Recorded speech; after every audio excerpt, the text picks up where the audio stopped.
told your friend you're not okay? And tell me what's wrong and why you never said you felt that way. And guess you're trying to stay strong and fake a smile until I look away.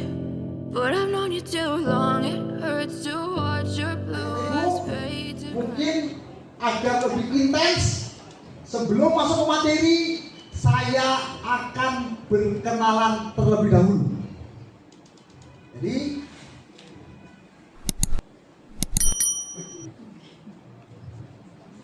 saya nama Muhammad Rasul Nawawi. Aslinya dari Brebes. Brebes Jawa Tengah, Jawa Timur? Jawa Tengah. Saya lahir besar di Brebes, Bumiayu alias Brebes Selatan. Walaupun saya memulai usaha laundry dengan modal Rp600.000, namun hari ini saya mempunyai beberapa perusahaan, mempunyai beberapa lintas bisnis, bukan hanya bisnis laundry.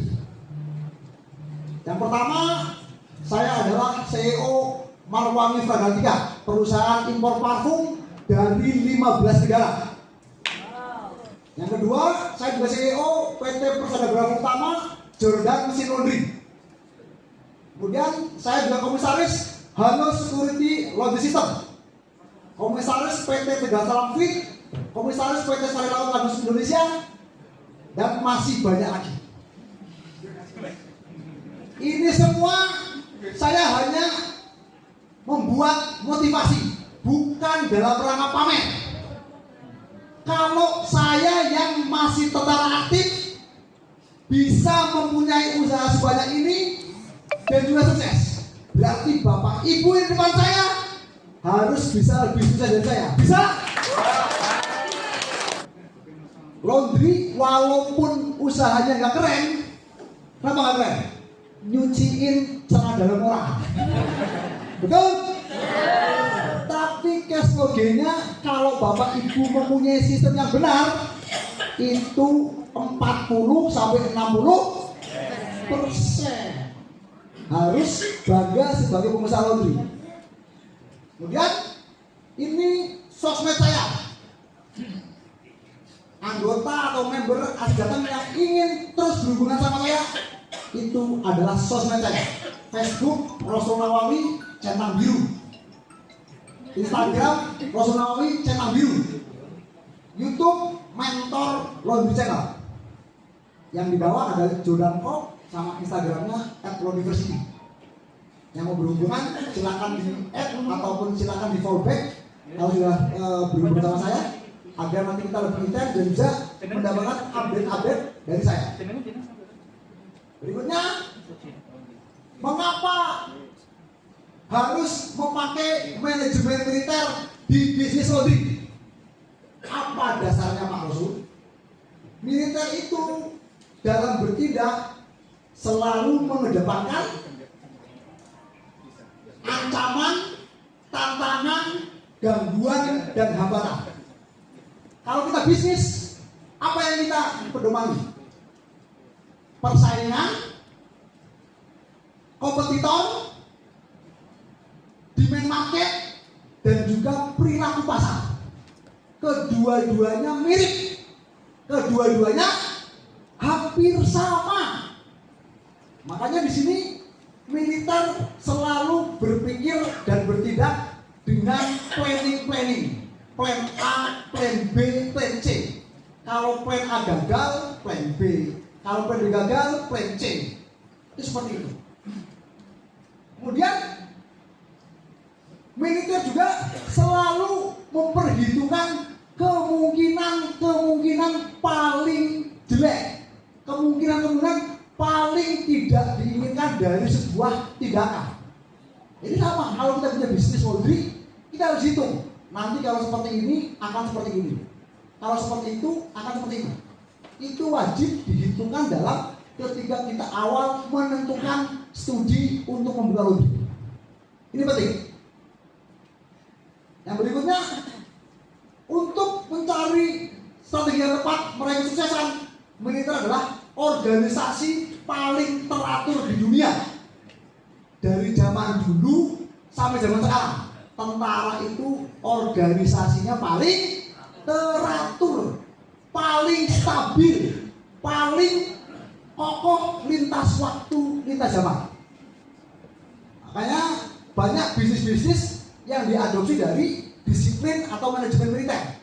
Ada bisnis logistik, bisnis survei dan pemetaan, bisnis forwarder, itu semua mencontoh manajemen ilmu militer. Kenapa? Militer bisa eksis, bisa tetap bertahan di kondisi paling jelek, kondisi perang, kondisi semrawut, kondisi yang nggak bisa dibaca oleh siapapun. Makanya ketika diterapkan di bisnis laundry itu sangat cocok. Apa saja aplikasinya?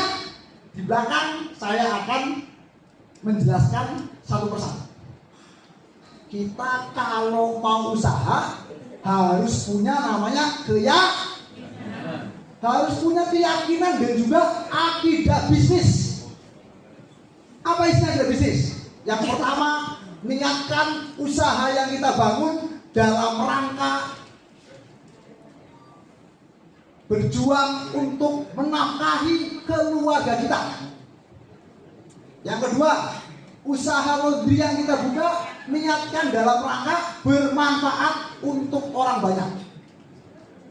Yang ketiga, setelah kita berusaha maksimal, serahkan hasilnya kepada Tuhan. Itulah 3 akidah bisnis yang harus dipunyai oleh semua pengusaha laundry. Agar apa? Agar nanti kalau Bapak Ibu gagal, tidak stres dan tidak bunuh diri. Kalau berhasil juga tidak sombong. Kenapa? Ada campur tangan Tuhan di sana, ada campur tangan yang Maha Pencipta di keberhasilan kita. Jujur nomor 1. Karena pangkal dari seluruh sikap adalah jujur. Yang kedua, siap bekerja di bawah tekanan. Tekanan owner yang suka marah-marah, yang cerewet, maupun dikomplain customer, dimaki-maki juga, betul? Yang ketiga, sanggup bekerja sama dalam tim. Karena nanti di laundry itu kerjanya dengan orang lain, ada dengan tukang setrika, tukang cuci, dengan kurir, dengan kasir. Itu dia harus bisa bekerja sama. Nomor 4, sanggup mematuhi seluruh aturan yang dibuat oleh owner atau oleh perusahaan. 4 tadi itu jadi KPI dalam kita mencari karyawan laundry. Kalau saya gimana cara ngetesnya? Saya kalau ngetes karyawan laundry dari SMA itu, saya panggil, saya suruh hitung 1 sampai 200. Coba hitung 1 sampai 200. 1, 2, 3, 4, 5 sampai 200 dia nggak salah, berarti dia sebenarnya pinter. Cuman kalah nasib aja. Tapi ngitung 1 sampai 200, kemudian 1, 2, 3, 30. 30 berapa ya Pak? Toleh, coret udah pulang sana. Kenapa? Berarti dia bodoh. Itu seperti itu. Kemudian setelah masuk, yang saya lakukan apa? Saya training karyawan tersebut oleh supervisornya. Supervisor akan menganalisa ini anak jujur atau enggak, rajin atau enggak, semangat atau enggak. Itu adalah tugas dan tanggung jawab supervisor. Kemudian bagaimana cara mencari karyawan laundry? Ada yang tahu? Ada yang tahu? Posting di sosmed. Di sekolah-sekolah. Nah, Pak Nur udah ikut workshop saya udah tahu dia. Kalau alumni laundry itu bisa kasih tahu.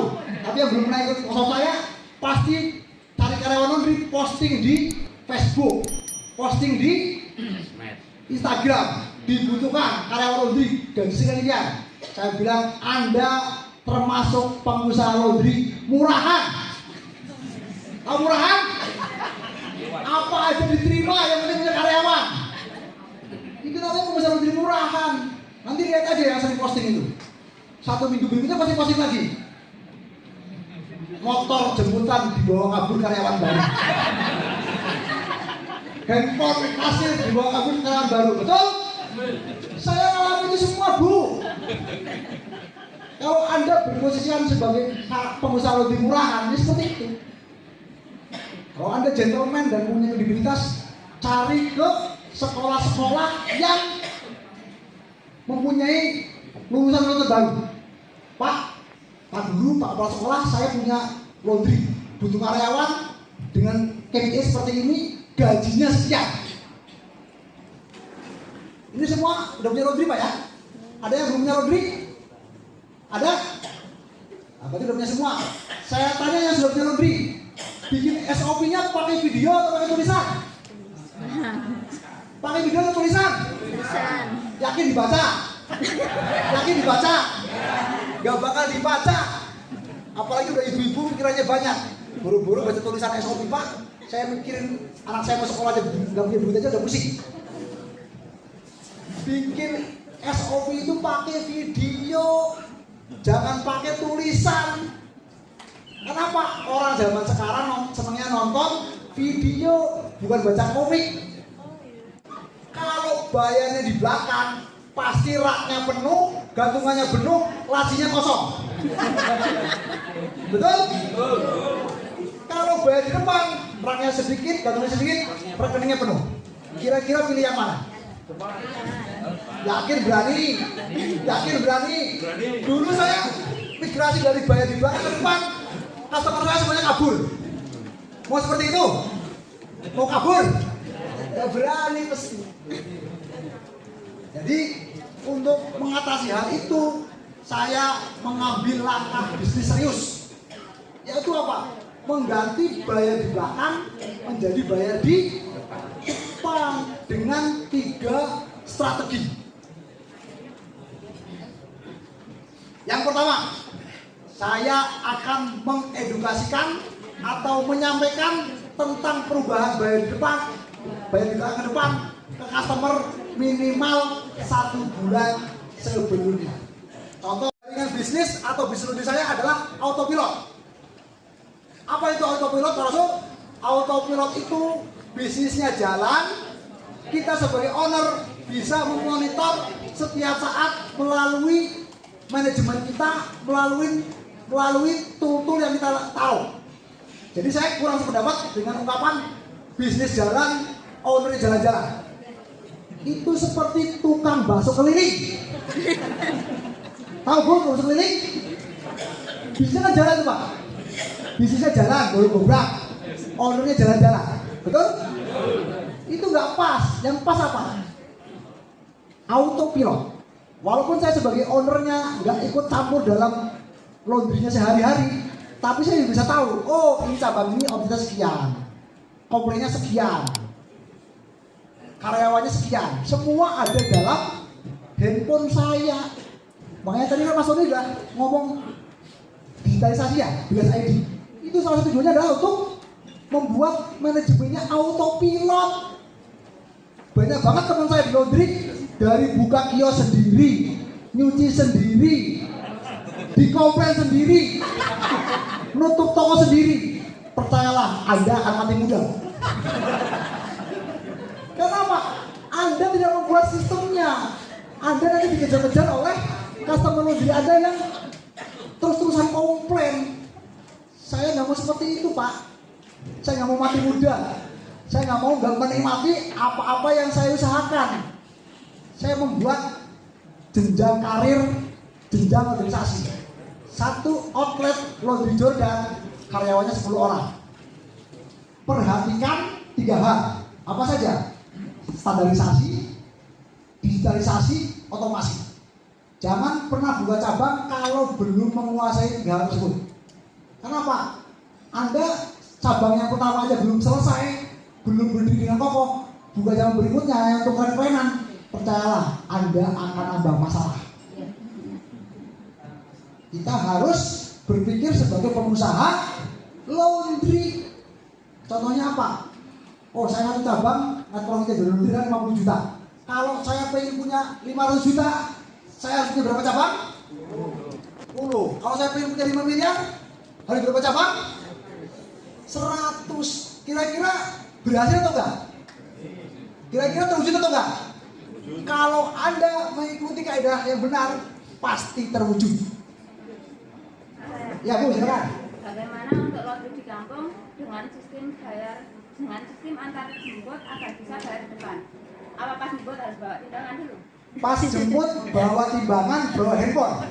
Kalau ibu bikin jemput langsung ditimbang, langsung dihitung, langsung dimasukin aplikasinya. Aplikasi namanya kalau tempat saya Halo Kurir. Langsung ngelinking ibu sebagai owner. 5 kilo sekian pieces, bayarnya sekian.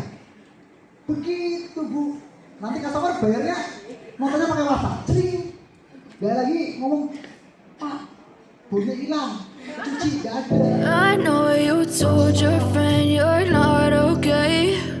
And tell me what's wrong and why you never said you felt that way. And guess you're trying to stay strong and fake a smile until I look away. But I've known you too long, it hurts to watch your blue eyes fade to gray as you fade away.